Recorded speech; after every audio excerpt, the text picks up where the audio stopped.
It's Battle of the Blades. Let's talk about two different kinds of blades and how they reacted with my swing next.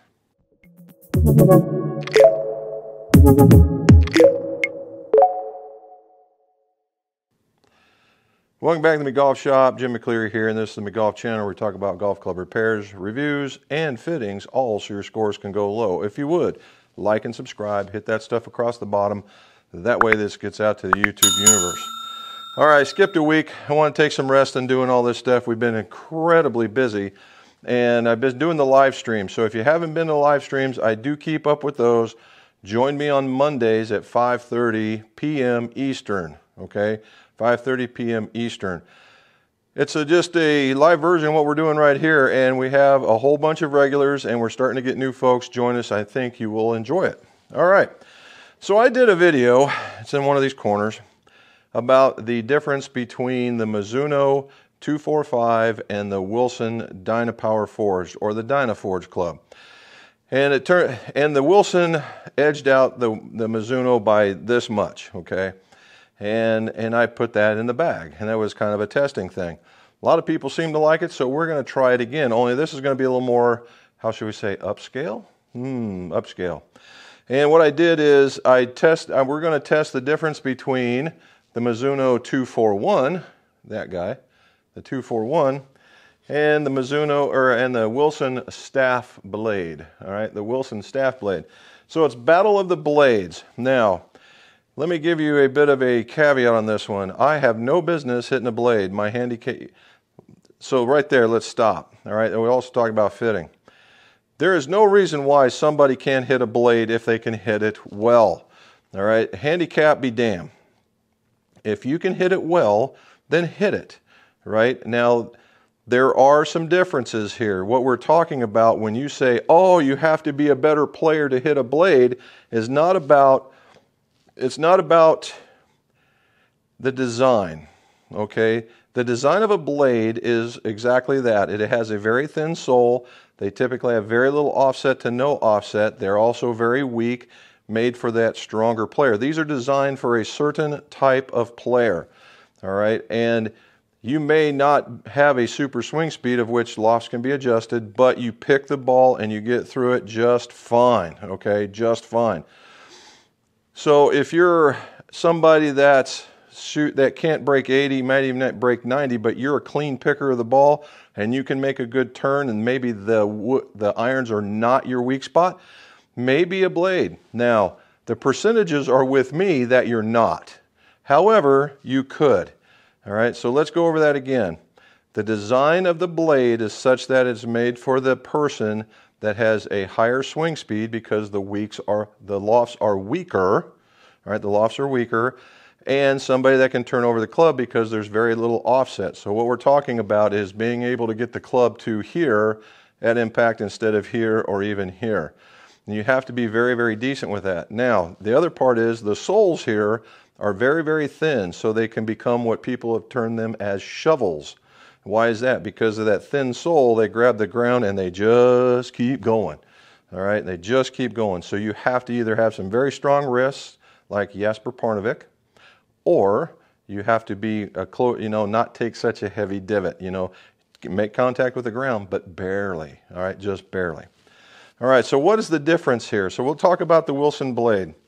All right, the Wilson staff model blade is made from an 8620 steel. It's very, very soft. The idea is to give a lot of feedback, okay?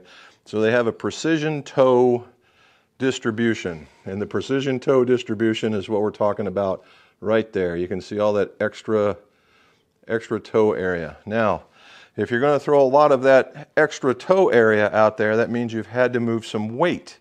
Where does that weight come from? Well, it actually comes from the back of the club, which they call fluid feel. This club has a bore through, albeit it is not. We've talked about this one before. It is a bore through by definition because there's a hole that goes straight through the shaft. However, it is not a functional bore through. All right.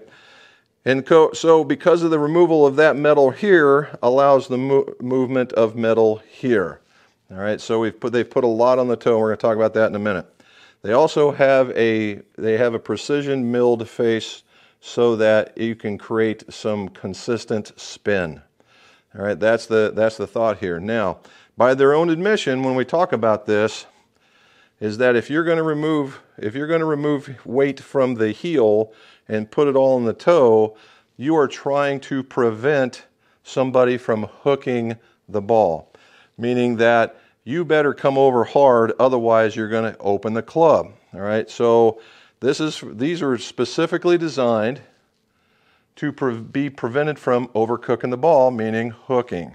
So there's a lot of weight on the toe, very little in the heel, and it's all out in this particular area where it's being hit in order to get through it. Now, just like everything else in blades, they have a very, very thin top line, very nice to look at, and of course a butter knife sole.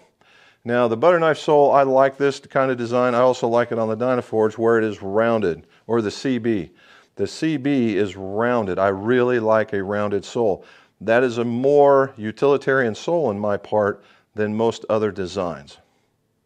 All right, so that's the blade in this one. Now, the Mizuno. All right, the Mizuno. The Mizuno is, Mizuno's Mizuno, right? Everybody knows about them, but Wilson's no slouch in this category either. So Mizuno had a redesign from last year, and what did they do? They call this a center muscle.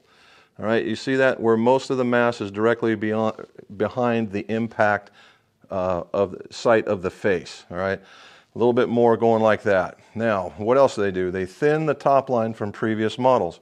And as if you look at it, it is very thin. Now, when they say that, thinner top line than previous models, it could be 1/10 of a millimeter and they could be telling you the truth. Is it noticeably thinner than last year's model? Only if you had them side by side. If you hit one and hit the other, you probably would not notice. Don't get to see what steel they're hitting this out of. However, tradition would dictate that this is 1025C or 1025E steel, most likely C, i.e. for the carbon. And what they do is the fluid flow forging, okay? And what does that mean? Well, they heat it up to a specific temperature. This rod of steel heated up to a specific temperature, and then mold in, we'll call it an initial shape. Then it cools down, they heat it back up and finish the forging in that one, and it compacts the lattice structure of the metal. Very nice. It's always been proven that's how that works very, very well. Another thing that they're doing in this particular model, which I thought was a really good idea, is they're doing a flighted set, meaning that the length of the club, although albeit it's compact already, but as it goes down the set, the shape will change pretty dramatically in order to have a little more compact pitching wedge slash gap wedge. The wedges, the smaller design, a little bit more compact. Now, the other thing that they've done on this one, which I think would be really fortunate for a lot of people, is they've added bounce. According to them, they've added 2 degrees of bounce. All right, 2 degrees of bounce. So that makes the club a little easier to hit. All right, so the last part is that they both run about a 30 degree 6 iron, one at 60, one at 61. Okay, so what did I get? They were both very close. I had one at 31 and one at 30, and they were both dead on the lie angle. So we got to go hit these things just to see what's going on. Okay, welcome to the Battle of the Blades between the Mizuno 241 and the Wilson Staff Blade. All right, if we look at this just in the numbers alone, and we'll see why, is that the Mizuno ended up 154, 161, with the staff being 148, 160. Now I'm hitting a 6 iron. I know that's gross, but that's just what it is. All right, we see on average my lateral was just a degree off to the right. And keep in mind I'm a lefty, and the other one was, the Wilson was 3.5 degrees off to the left. I'm swinging about the same, about 88 mile an hour here, 81 mile an hour difference. And my smash factor really isn't all that high, which can be expected from a blade. The spin rate, of course, is not too bad, and the verticals are very, very similar. Everything becomes very similar at this point. However, when we go to look at it, this is the flight of all 20 shots. Now, what I did was I took 10 shots, I took a break, came back, and did 10 more shots. So you'll see a pattern here in just a moment. All right, so we see that one. The Wilson, however, looks like that. And we'll make that one a shot. And you'll notice that it's a much bigger fan and a handful more going off to the left. All right, so let's break this down just a little bit more. If we look at it, I'm actually hitting through the ball pretty good. You know, I'm reacting a little bit better as far as the shaft goes with that. And what we look at from a table perspective. All right, so this is the Mizuno. And if you look, 160, 170, and it gets low, 160, 170, 160, short of 170, 143, 160, 170. So these are mishits, okay? If you look, you can tell when I hit them really good, I hit that one really good, not swinging very far, and it got out there. So this all becomes a battle of smash factor. When it goes low, I'm something in the teens. When I'm high, I'm in the high 20s or low 130s. Then we get into the second one, and all of a sudden, I just basically can't hit the ball until I get here, and I'm swinging really slow at that one. I got up into the 90s, but it was too late, hitting it poorly, and it just got to poorly. Now on the staff, the very first one I hit, I just absolutely murdered. Hitting it, you know, not out of sight fast, but I hit it really, really good, and it went pretty far. And then all of a sudden you look at it, and all of a sudden no. And then all of a sudden yes. And then pretty decent, then no, no, no, no, no, yes. And then we keep going, and I average in this, and then I take one right in the chops where 130, but it rolls out to 174 because I hit a bullet. And then so you get to see that the numbers themselves are just lower. Now, as far as grouping goes, we see this is the Wilson staff, and again, we talked about the open, the not wanting to overhook it, and me not being one of those guys. This is where it goes. It was to the open just as prescribed. Where in the Mizuno, you see it going more down the middle. Okay, so back to the beginning. We see that the Mizuno 154, 161 hitting it slightly better at the 148, 160 at 120. And now we know why is because I didn't hit a lot of them very well. Yes, I can take it out to about 175, 180. However, when you're the proponent of the shots, or the majority of the shots are going to be what these averages are. And that's the reason why I don't hit a blade. Let's go back and talk about it some more. All right, so the distances are definitely not impressive. They are not. And that's a couple of things. Again, with the fitting aspect here, we got to talk about the fitting. When we talk about the fitting part of this, obviously I do not fit into blades. However, the one glaring attribute that's going over there is I'm not a person that overshuts the club, as can be seen by using the Wilson. I had a lot of fades. Everything went off to my outside, or my left, because I'm left-handed, went to my left, and that's exactly what that club was designed to do. So if you're a golfer that actually overcooks the ball a little bit and picks it, you might find that this is a better club for you. All right? I hit one out there. The very first shot I hit was the best shot I hit of all of them, and it went downhill from there. I hit a 180 shot with a 6-iron. I'm like, wow, it's landing, you know, it's ending up where most of my other clubs will land. And that's respectable, considering this club is literally a club weaker, right? As a club weaker. Now, and so it feels good when you hit it. Now, the other part here is because I am prone to dump my shoulder on certain occasions and get through it, that the shovel effect engages. And it did with the Wilson for sure. So what does that mean? Well, even with the radius wedge, or radius sole that I like, the bounce on the angle on this must have been shallow.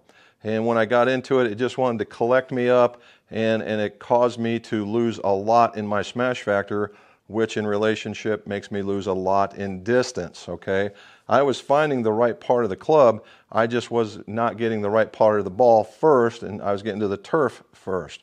So that was causing me issues. The Mizuno performed admirably. It felt very, very good. The added bounce, and I know I got hooked up into it a couple of times because in a couple of those cases, the distances were very, very close to one another. However, in the larger percentage of them, I was hitting them better because I was not getting stuck. And that can be attributed to, one, the added bounce, and two, is just a slightly wider sole. All right, the blade lengths are very comparable. The lofts are very comparable. I was using the exact same shaft, exact same grip. So when it comes down to is literally design. Now, if you recall, I did 2 sets of 10 in order to make that happen. So that's why you get fit, right? You have these different options available to you so the fitter would understand what's going on between your swing, your turf engagement, how you're releasing the club, the weight that you would like, that kind of stuff, in order to make sure you get the proper club underneath of you. So in this particular instance, the Mizuno wins. It's a little more tighter as it can get. It's a bit longer, and it's out there and more into the center as opposed to the fade. So again, get fit, understand what you need, see a certified fitter, and let your scores go low.